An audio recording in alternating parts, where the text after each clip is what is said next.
Pessoal, eu sou o Rubinho Nunes, eu sou advogado e já trabalhei bastante com direito empresarial. Já vi muitas vezes situações onde empresários tentam, na má fé, levar vantagem sobre pessoas humildes, pessoas que querem a fama, querem o sucesso, querem ganhar dinheiro, mas acabam caindo na lábia dessas pessoas de um conto comum, de um conto fácil, que levam todo o dinheiro deles. Justamente por isso eu parei para analisar um pouco do caso do Luva de Pedreiro. Muita gente tem perguntado, fala, Rubinho, você precisa ajudar o Luva de Pedreiro. E pela imprensa eu ainda tomei conhecimento de que eventualmente, se ele rompesse o contrato com o empresário dele, o suposto empresário, ele teria que pagar uma multa milionária. Ele que aparentemente só possui R$7.500 na conta hoje, mesmo tendo celebrado os contratos milionários, inclusive com a Amazon e algumas outras empresas. Então, eu tomei o cuidado de dar uma analisadinha em tudo o que está acontecendo e o que pode ser feito na situação, o que não pode ser feito. Para começar, eu não vi o contrato entre ele e o empresário dele, mas me causa muito estranheza que, apesar de toda a fama, os ganhos que ele teve com o YouTube, com suas milhões de visualizações, ele só tenha R$7.500 na conta,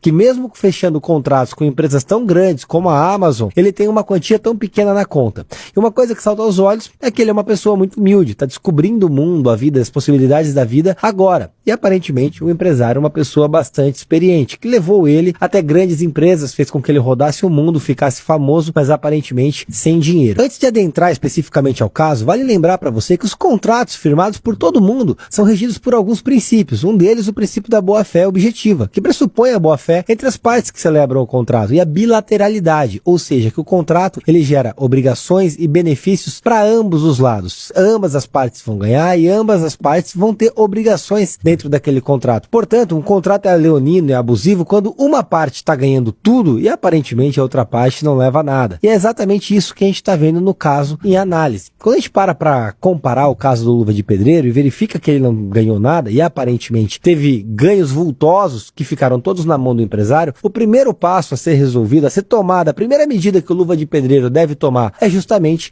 entrar com uma ação de prestação de contas contra o próprio empresário. Afinal de contas, num contrato de intermediação, de empresariado feito com o Luva de Pedreiro, esse rapaz deve ter uma procuração para fazer recebimentos por ele. Então, provavelmente, a Amazon e outras empresas que fecharam contratos com o Luva de Pedreiro pagaram na conta do empresário, que em tese não teria repassado o valor para o Luva de Pedreiro. Entrando com uma ação de prestação de contas, ele vai conseguir ter acesso aos recebimentos, aos contratos, ao que foi pago e ao que não foi pago. É um direito dele e com facilidade ele vai ter acesso às provas necessárias para rescindir o contrato. Aí então aplicar a multa ao empresário. Afinal de contas, como eu disse lá atrás, o contrato tem bilateralidade. A multa é bilateral, ou seja, se a multa é de 5 milhões, o Luva de Pedreiro poderia pagar a multa ou então o empresário pagar a multa. Sendo o empresário que se apropriou de valores e não repassou ao Luva de Pedreiro, além de ressarcir todo o valor que teria sido recebido pelo empresário e não foi repassado ao Luva de Pedreiro, o empresário ainda teria que pagar o valor de 5 milhões de reais para o Luva de Pedreiro a título de multa contratual.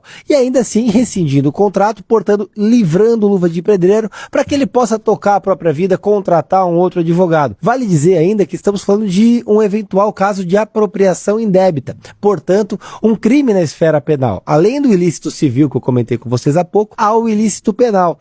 Portanto, poderia o Luva de Pedreiro levar o empresário à justiça para que ele responda criminalmente pelos fatos eventualmente cometidos. E rescindindo o contrato, o Luva de Pedreiro poderia contratar um outro empresário, honesto dessa vez. Infelizmente, por falta de informação, assim como aconteceu com o Luva de Pedreiro, infelizmente acontece na vida de milhões de brasileiros. Especialmente quando a gente fala em eleição. Uai, seu app de vídeos curtos.